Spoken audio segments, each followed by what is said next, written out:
I am a very loving person. I go hard for my family, for my friends. I would also say that I'm not a very patient person. Ruby is 30 years old. She's from Zimbabwe, and she works as a live-in care worker in the UK. She lives in a town about an hour and a half north of London. Ruby isn't her real name. We changed it to protect her from getting into any kind of trouble with her employer. Her days are long, so long that she couldn't make time for an interview, even over the phone. So she agreed to send us voice notes whenever she had a moment, usually recorded late at night when her elderly client was asleep. It's not an easy job. I am lucky because my client uses the toilet by herself, meaning she wipes herself. She doesn't use those Pampers pads. Most of the clients, they poops in their pads. You have to change poo. So you have to be ready for all of that. You have to be ready to work, because the more you work, the more you earn money. Ruby studied to be a teacher. That's my passion. That's my job. That's what I was trained for. But she's put that aside for now, and that's not the only compromise migrant workers like Ruby have to make. It's common for them to leave their families behind. Ruby is married and has 3 kids. She's on a mission to bring her family to the UK. It won't be easy, and it comes at a huge cost. TB tests, that's like $75 per child. After that, visas, and that's 518 by 3. And then I'll have to go back and get them because my youngest is 3 and he can't fly. They all can't fly by themselves. That means like maybe close to 2,000 pounds tickets. So yeah, quite a lot of money actually. In the meantime, Ruby has to shoulder the emotional cost halfway across the world from everyone she loves. I cry a lot. It's really depressing. So what I try to do is call.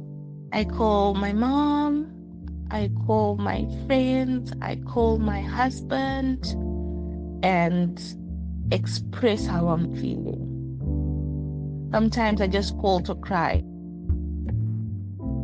This is Radio Workshop. I'm Lesedi Mokgwatle. Millions of Zimbabweans have left their country since as far back as the early 2000s. Many say that they've been pushed by economic and political instability. Around 30% of Zimbabweans now live and work abroad. The majority are in neighboring South Africa, but the second largest population of Zimbabweans living outside the country is in the United Kingdom. Many end up working for institutions like the NHS, the National Health Service in the UK. Because care work is so challenging and badly paid in the UK, the sector is basically kept afloat by migrant workers, especially after Brexit, when it lost over 10,000 healthcare workers from the EU. Then COVID-19 made it all worse. So in 2022, the government needed to fill 160,000 vacancies. So they opened up a new visa program to bring even more migrant workers into the country, and that's how Ruby got to England. She arrived in January 2024. It was the middle of winter and not exactly the greener pastures she expected to find. It's not as pretty as we think when we are back home. I was so disappointed when I got here.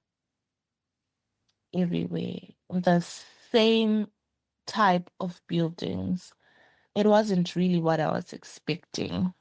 Ruby's first job is as a live-in care worker, which means living in someone else's home to provide around-the-clock care.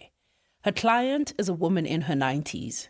She is not 100% mobile, so that means I have to support her getting in and out of bed, going to the toilet, changing her. And she's also deaf, so she uses those hearing aids, and I have a little mic that I speak on so that she can hear me and I can communicate with her better. Ruby says she's paid to work 8 hours a day, but really, it's a 24-hour job. When she's not tending directly to her client, she's busy with laundry, ironing, and cleaning up around the house. And then later on, I come back and sit and chill with her. The first days I came, she was very active. We would play games. She would teach me how to play piano. But these days, she's a bit less motivated to do such things. So she's just always sitting watching TV. I guess it's depression, I don't know. But yeah, that's how she is these days. Every evening at 6 o'clock, Ruby's client gets on a Zoom call with her children. Ruby says they constantly nag their mom to get up and be more active. And then she'll just say, I'll do it soon after Zoom. And then after Zoom, she'll say, oh no, I'm not going to do that. I'm not. And I'll say, you're going to get me into trouble. And then she'll say, they're not here. If you won't tell, I won't. So Let's just say that they've come to an understanding. Ruby and her client get on for the most part, but sometimes... like in the morning, right? From 6 o'clock up until like 1, she calls me every 10, 15 minutes. When I go, she'll say, I'm ready to go shower. And then you help her to sit up. And then she'll say, no, I'll have 5 more minutes in bed. And then you help her get in bed. And it becomes so annoying. Like, if you want to get up, just get up. Despite all that, Ruby says she's lucky. Her client is a kind woman and her children have done their best to make Ruby feel at home. Some of Ruby's co-workers have shared horror stories about their racist clients. They have a client, when she's being fed, she's quiet and nice and she'll say, thank you, darling, thank you so much. But after that, she'll say, go away, you pig. You want to be light-skinned like me, you know? So, yeah, that's how it is. So, the question is, why do they put up with it? Well, because for many, things back home are so much worse. Ruby struggled to make ends meet. I could not order a $5 pizza. I could not do it for my children. I was struggling to take care of my children. If you want your child to go to a very nice school in Zimbabwe, you would have to spend a lot of money. And that was money I didn't have. But in the UK, you don't pay school fees for your children. Education is free. Healthcare is free. So I told myself I will sacrifice to make this move and try to make life easier for my children. Next on Ruby's list is bringing her husband and kids to England. And that might take as long as a year to pull off. Her goal?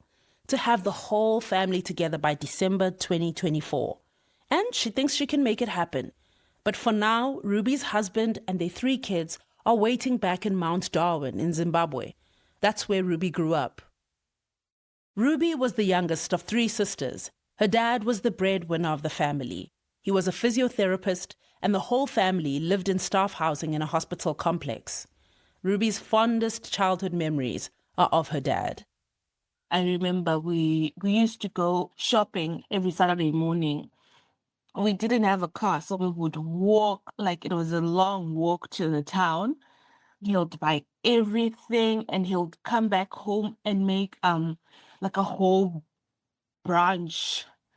My dad was a very, very good cook. I guess that's where I learned how to cook.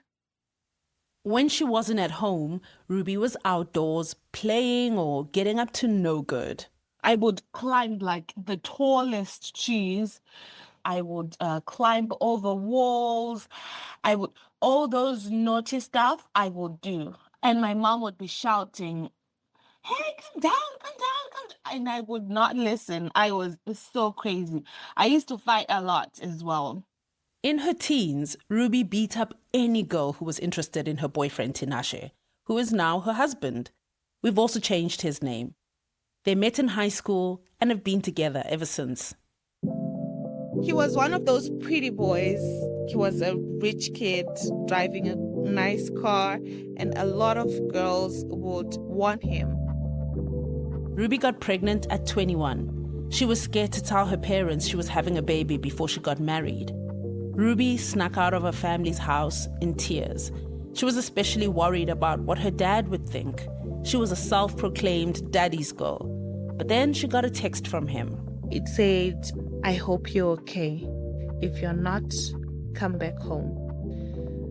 Your medical aid is working. Go to a private hospital." So Ruby had her first baby, and soon after that, she and Tinashe got married.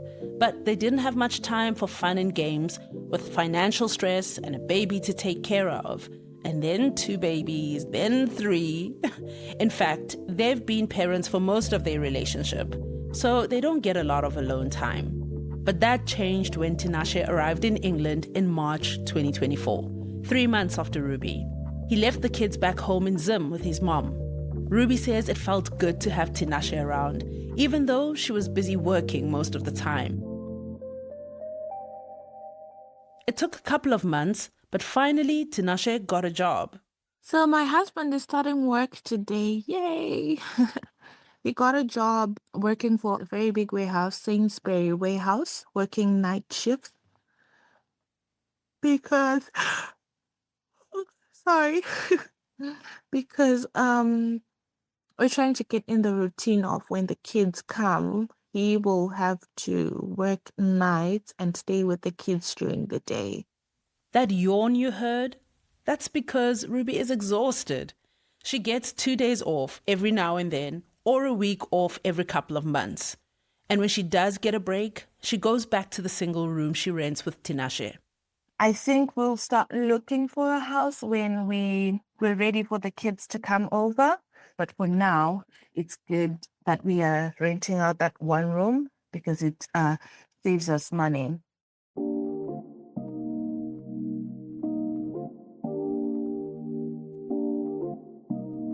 Summer ticks over into autumn, and by November, Ruby's client can no longer afford to pay for live-in care. Ruby says saying goodbye wasn't easy. We grew very close. So when I left, she cried a lot. And I was so used to just being with her all the time. And I had grown to love her like a grandmother, you know. She said the sweetest things to me. You know, I'm so happy for you. You're going to get your children. Please, can you visit me when you come back? You know, so you get close to your clients sometimes whether you like it or not. Now Ruby has about 5 different clients. She drives around in circles all day, checking in on each of them. Once in the morning, once in the evening, and once at bedtime. The upside to doing day visits is that now she gets to come home every night. Even though Ruby and Tinashe have opposite schedules, they find a way to make the best of it. I think we've been more of a team than we have ever been since we got married.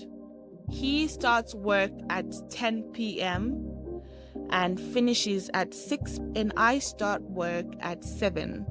So between 6:35 and 6:40, I'm sitting in the car, and then my husband pulls in and kisses me good morning and says goodbye. Ruby says when they get to spend time together, it feels like they're in the honeymoon phase all over again. Most of the times we're in the house, cooking together, watching TV, cuddling, you know, just spending time with each other. But that is about to change. December is getting closer, and it's almost time for Ruby to fly back to Zimbabwe to get the kids. In less than a year, Tinashe and Ruby managed to save up £4,000. That's enough to pay a deposit and 1 month's rent for a house. But there are a few more obstacles in their way. We also have to have a bit of money left in the account for the kids when they come. They'll need to buy some clothes. You need to take them out. And also when you go back to pick them up, you're not going to go empty-handed. My mother-in-law has been taking care of my children ever since I left. You need to buy presents or whatever. At long last, Ruby and Tinashe have enough money to go get the kids and pay for the TB shots, visas, gifts, all of it. So Ruby books herself a ticket and packs her bags.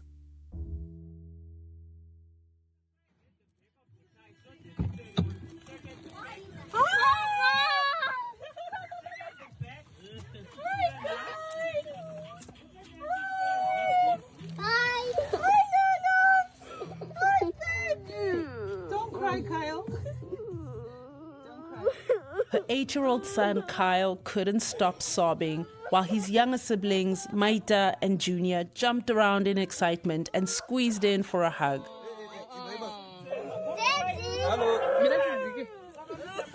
The kids had no idea she was coming. They knew their mom would come one day soon. They just didn't know when. And Ruby, well, she wanted to surprise them. It was emotional, but I couldn't cry because my son was also crying. If I had cried, it would have been worse. I think I felt relieved, and I was also in disbelief that it's really happening. Ruby says that being back home in Zimbabwe is exciting, but it's also overwhelming. I don't want to lie, I am terrified because it's been a few days and I'm exhausted already. How am I going to do it when I get home? When this one is crying and that one is crying, how am I going to handle it? But there's another reason why being home is hard. Ruby's father passed away about 4 years ago. When I'm far away, I might think of my dad, but not like in a emotional crying way that I am right now. My dad was a very loving person. Oh. So yeah, I think he would have been very proud. Because out of all his 3 children, I don't think he ever expected me to be where I am today. Ruby drives across town to go see her mom. She surprises her with a brand new phone. But there's so much more to do, delivering more gifts, buying the long list of supplies to take back to the UK, and then finally pick up the kids and pack up the car. Guys, say bye to Uncle Swelly. Bye, Uncle Swelly. Bye, guys. Bye. We'll miss you. Guys, do you even care that you're not going to see people anymore? The kids say their final goodbyes, and it's time for the big adventure to begin. It's a little hard for them to wrap their heads around the journey ahead. Okay, everybody, is everyone excited? Yep. What are we preparing to do? To go to should I say it? Yeah? To the UK! We're going to the UK! And have you ever been on a plane before? No. And are you excited or scared or Scared. Excited. excited? To be on the plane? Everyone, let's say UK, here we come! UK, here we come! This adventure will be full of firsts. The 2 youngest seem to be taking everything in their stride. But for Kyle, it's a little hard to know how to feel. On Monday, when I was playing with my brothers and sister, then I was like, oh my God, I'm gonna miss this place. I think Kyle, because he's 8, he understands a little bit more. Kyle is a very, very emotional boy. He might not be able to say out what he's feeling, but he will cry. So when he cries, you know, it's either he's very happy or he's very sad. Then it's time to go to the airport and say goodbye to Zimbabwe for who knows how long. I'm excited it's just big, and I'm flying in a plane in the sky. I get to see the clouds closely and stuff.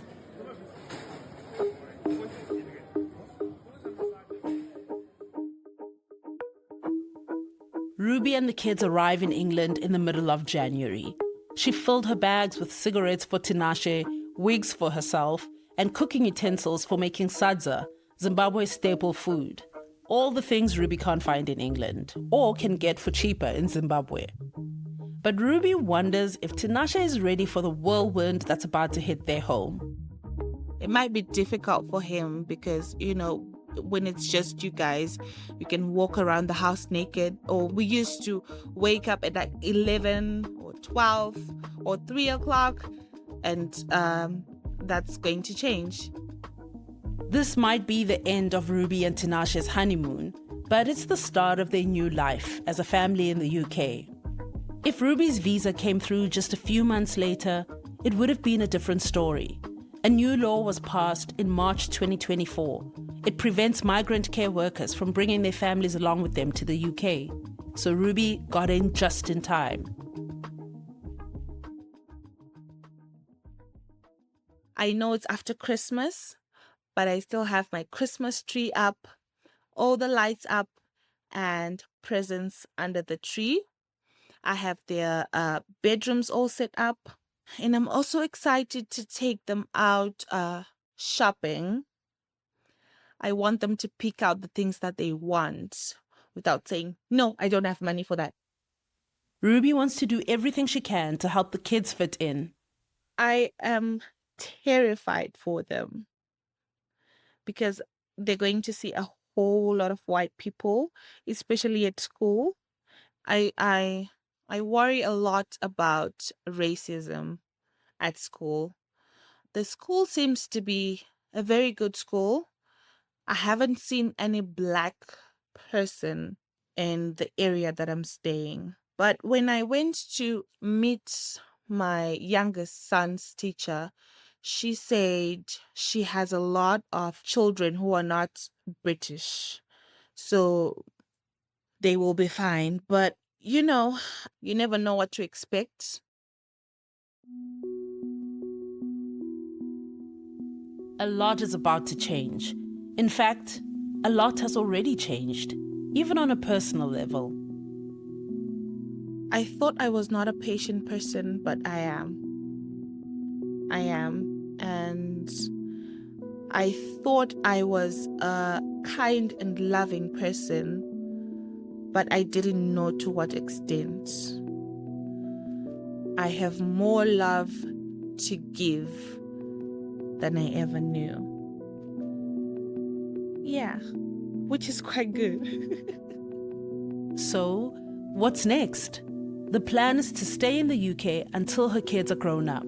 Then Ruby and Tinashe will head back to Zimbabwe. They're already saving up money to build a house back home. But the kids might want to stay in the UK. In a year or two, they're going to be different people. But I am there to remind them of their roots. So my goal is to get them to have that good relationship, like real love with each other. When one falls, the other is there to pick you up. That's the only thing that I really want in life. To leave my children working, taking care of themselves, taking care of each other. Then I've done my part. I can come back home and, relax. In the meantime, Ruby will keep doing care work for as long as she has to. The trip home to Zim was expensive, so she's working hard, 7 days a week, just to pay it all off.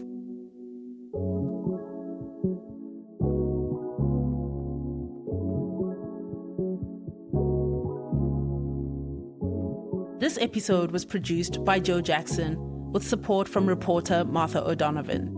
It was edited by me, Lesedi Mogwatle. Joe Jackson is our managing producer. Mike Rayfeld is our executive producer. Vuyo Letseke is Radio Workshop's executive director. Music by Kamani Sambu at Edible Audio in Cape Town. Sound engineering by Joe Jackson and Mike Rayfeld. A special thanks to Various Studio for recording assistance in Harare. A special thank you to Hindenburg for supporting Radio Workshop's projects across Africa with audio editing software. This episode and the work of Radio Workshop would not be possible without the support of the Anne Levy Trust, the Shin Creek Trust, Luminate, and the Ford Foundation. Find out more about what we do and donate to support our work at radioworkshop.org.